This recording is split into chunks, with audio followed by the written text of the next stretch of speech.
माझे चित्त तुझे पाय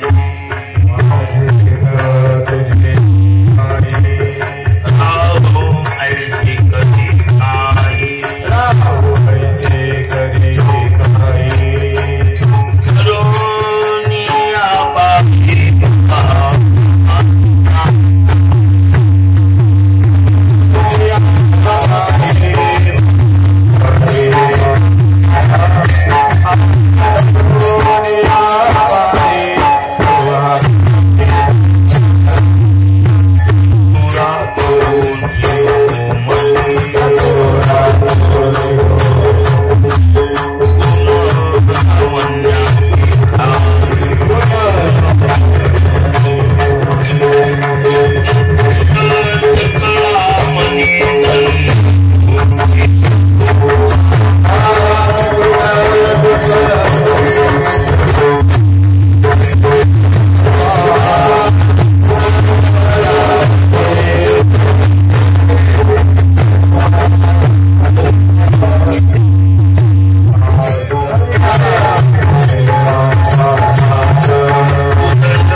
पायी राहू किंवा राहे ऐसे करी काही धरून या बाही भवहा तारी दातारा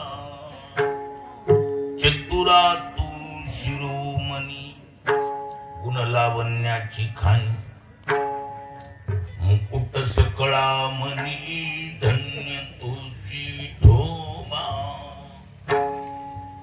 करिया तिमिराचा नाश उदय होनी प्रकाश तोडिया शापास करी वास हृदयी चतुरा तू शिरोमणी गुणलावण्याची खाणी मुकुट सकळा मनी धन्य तुझी ठोबा पाहे गुंतलो नेनता पाहे गुंतलो नेनता माशी असो तुम्हा चिंता तुका ठेवी माता पायता राखावी चतुरा तू शिरोमणी गुणलावण्याची खाणी मुकुट सकळा मनी धन्य तुझी ठोबा न तातो न माता न बंधुर न दाता न पुत्रो न पुत्री न भृत्यो न भर्ता न जाया न विद्या न वृत्तिर्ममैवा गतिस्त्वं गतिस्त्वं त्वमेका भवानी विढाला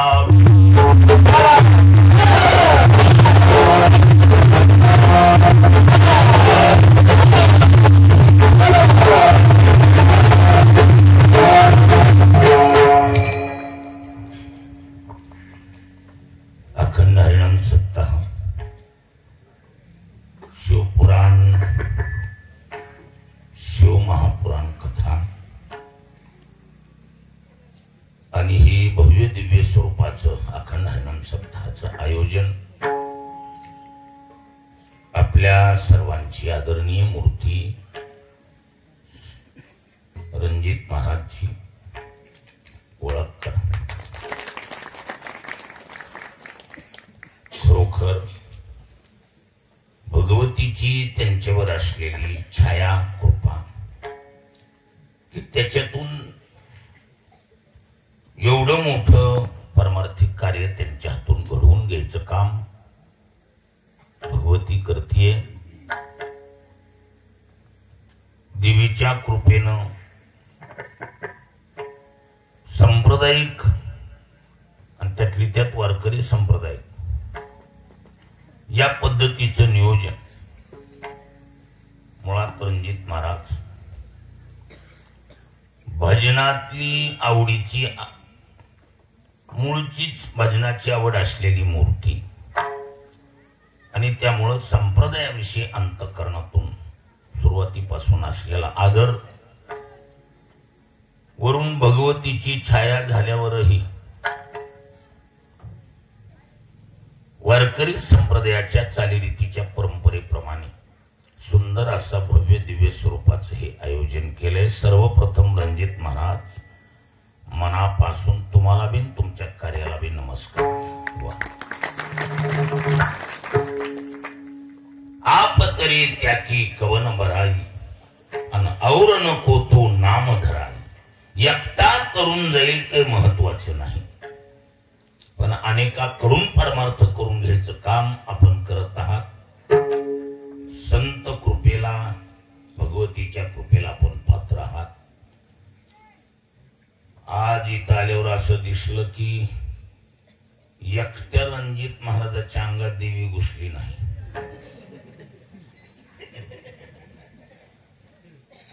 गायक वादकाच्या सुद्धा अंगात संचार झाला हे मान्य करावं लागतं.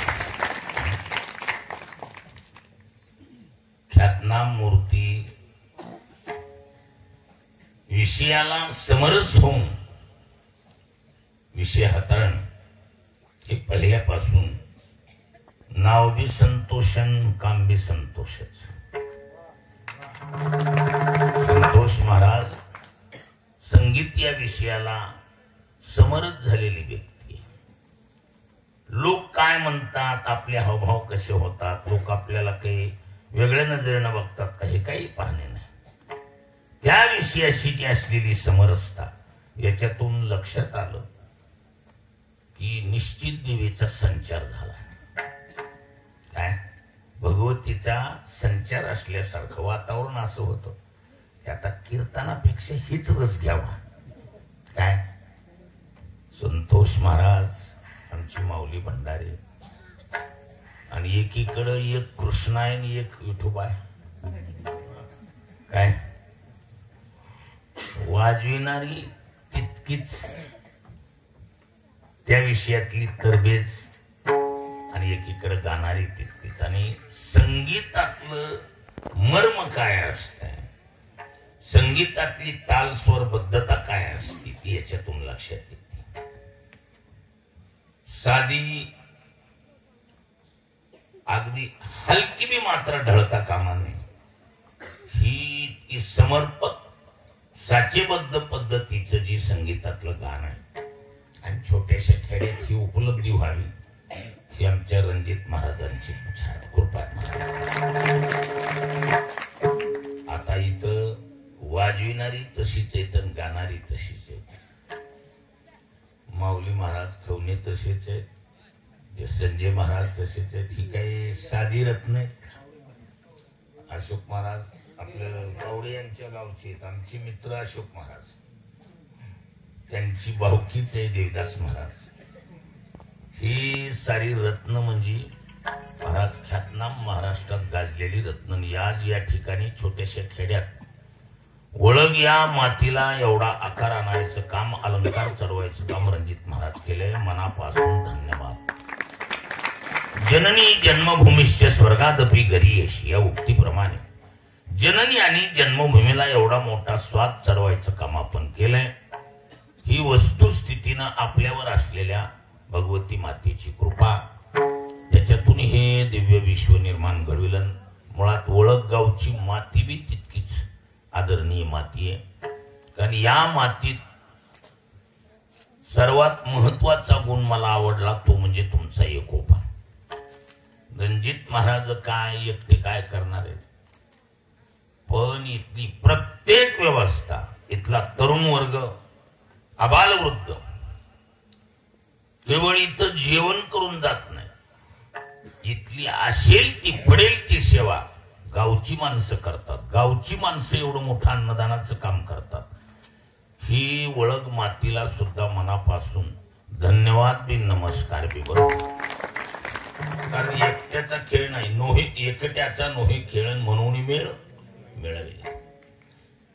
सारा गावचा सहभाग, तन मन धन वतून गाववाले सर्व सहकार्य करतात.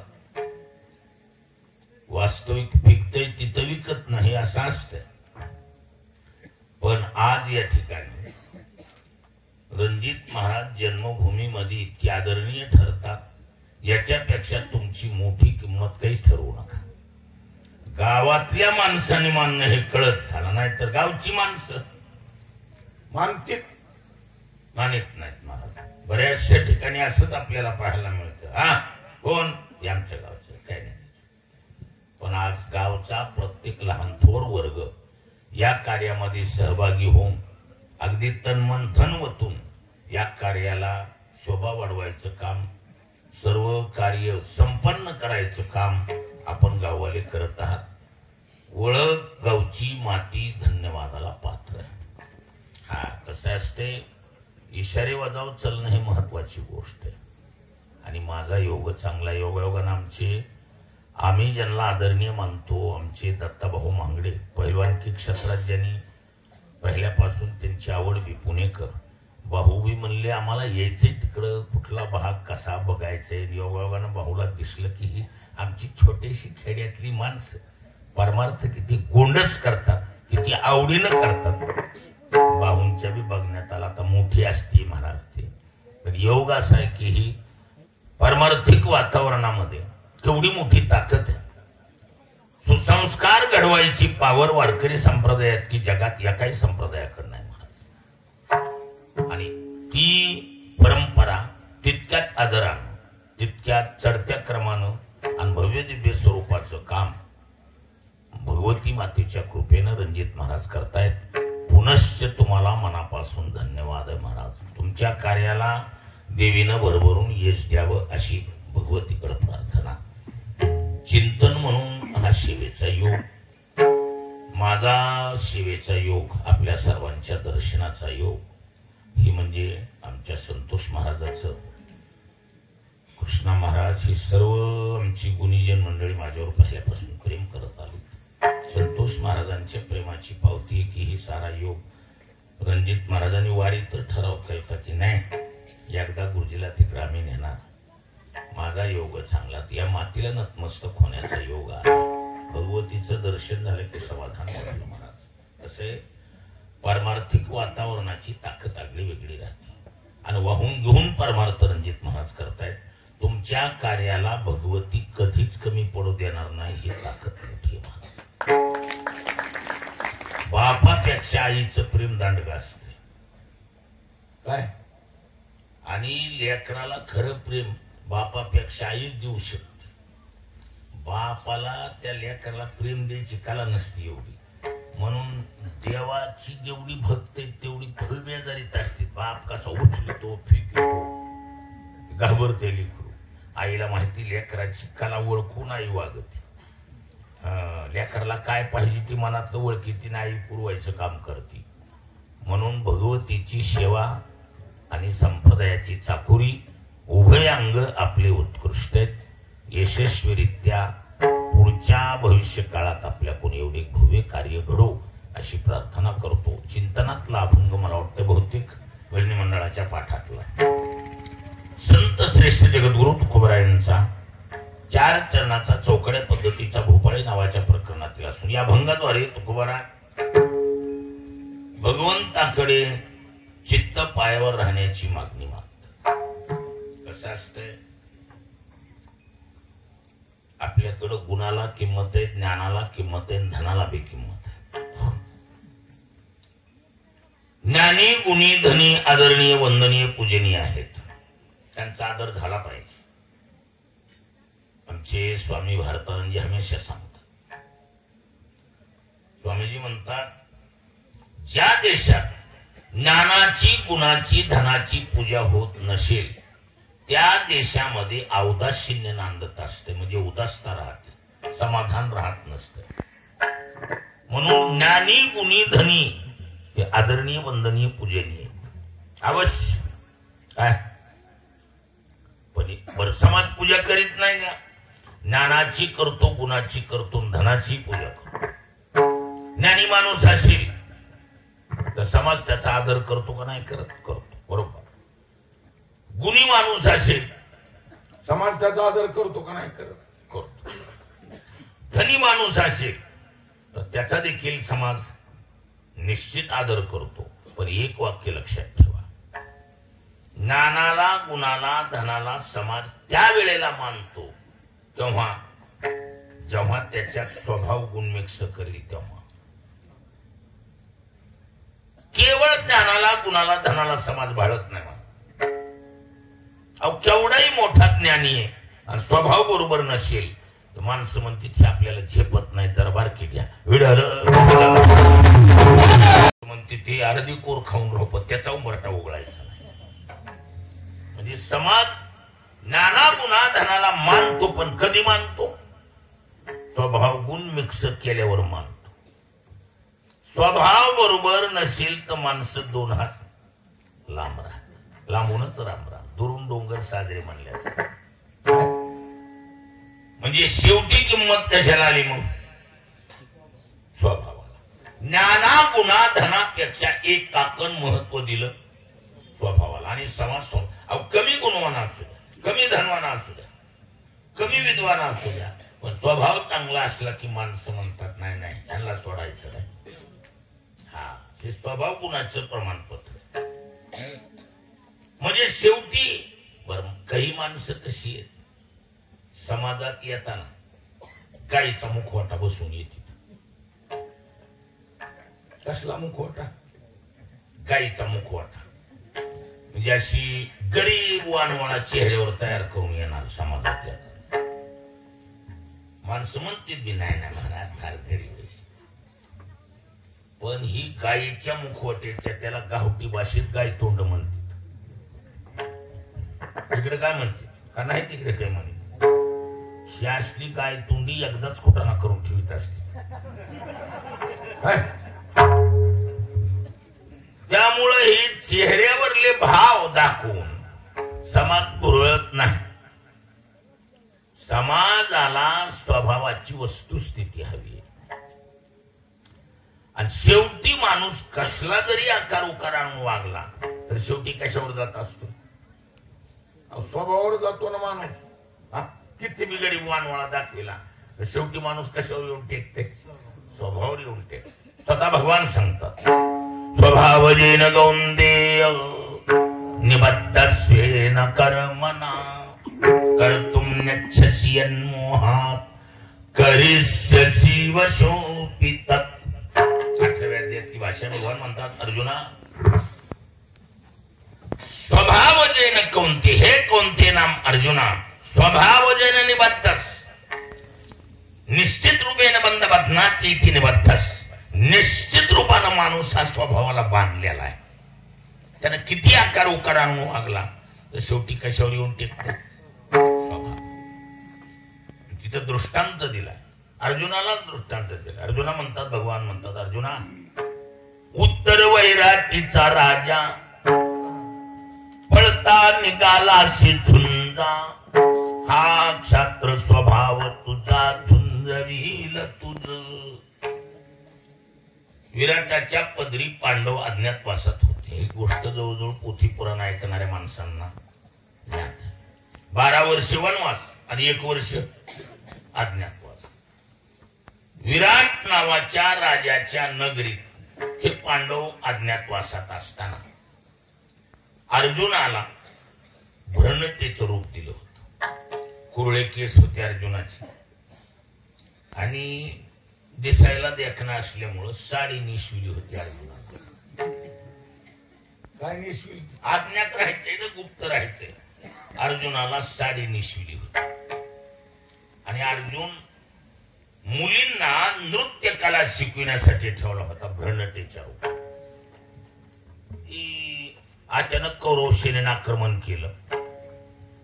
आक्रमण केल्याबरोबर बातमी आली गावात आपल्या राज्यावर परकीयांनी आक्रमण केले. फार मोठी सेना आक्रमण करून आली. ती विराटाचा मुलगा उत्तरा नावाचा मुलगा होता. शिबाया जमलेले होते. बाली शिबाय का तर भाऊ बडबडला गेला ना बोलून. काय या ठिकाणी जर सारथी असता तर अशी सेना परतवली असती.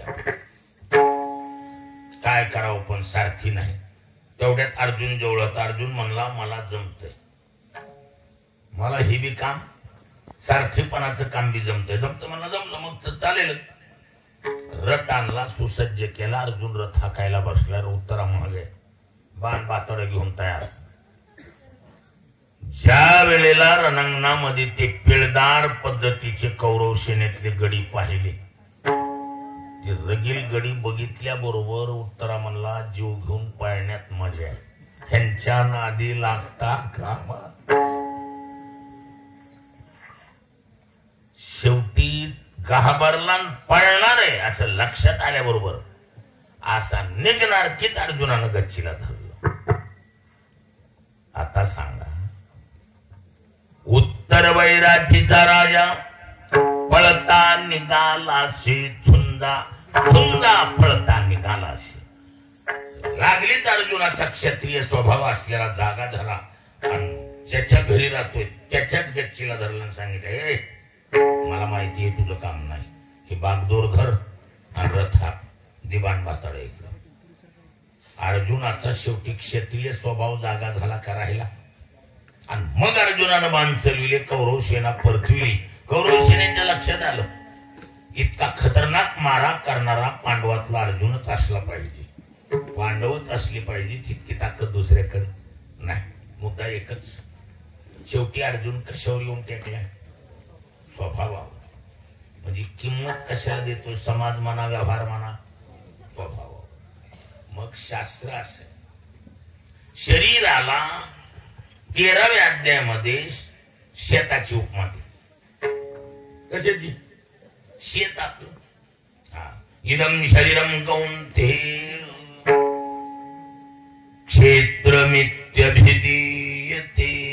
एतद्यो व्यक्तितं प्राहुः क्षेत्रज्ञ इति तद्विदाः. भगवान म्हणतात अर्जुना, या शरीरात एक क्षेत्र म्हणायचे. शरीराला उपमा कशाची दिली? शेताची. 3 तुकडे मोजून किती आहेत? स्थूल, सूक्ष्म आणि कारण. स्थूल शरीर म्हणजे पडक रान आहे. कारण शरीर चिबडीचं रान आहे. चांगले बी उगवत नाही, वाईट बी उगवत नाही. पडक तणासाठी स्पेशल दिलेलं आहे.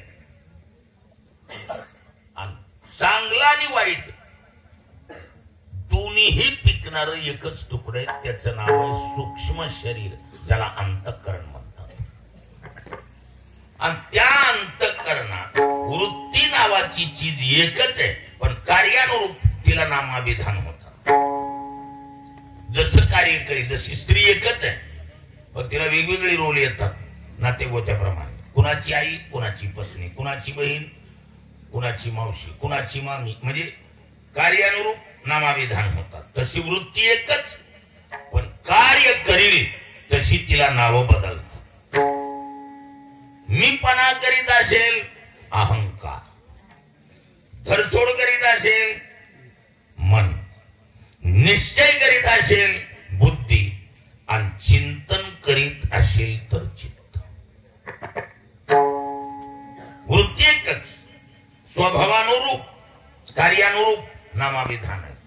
आता सांगा, परमार्थासाठी मीपणा जमतो का? भाऊ चालतो का? नाही चालत. बर, धरसोड जमती का? परमार्थात धरसोड चालत नाही, म्हणजे मनाचं बी काम नाही. निश्चय चालतो का? चालतो.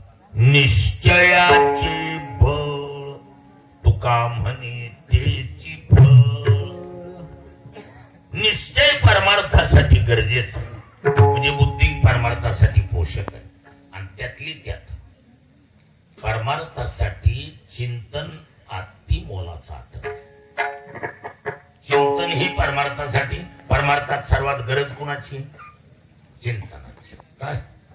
आणि चिंतन करणं हा स्वभाव चित्ताचा. चित्त ते चिंतन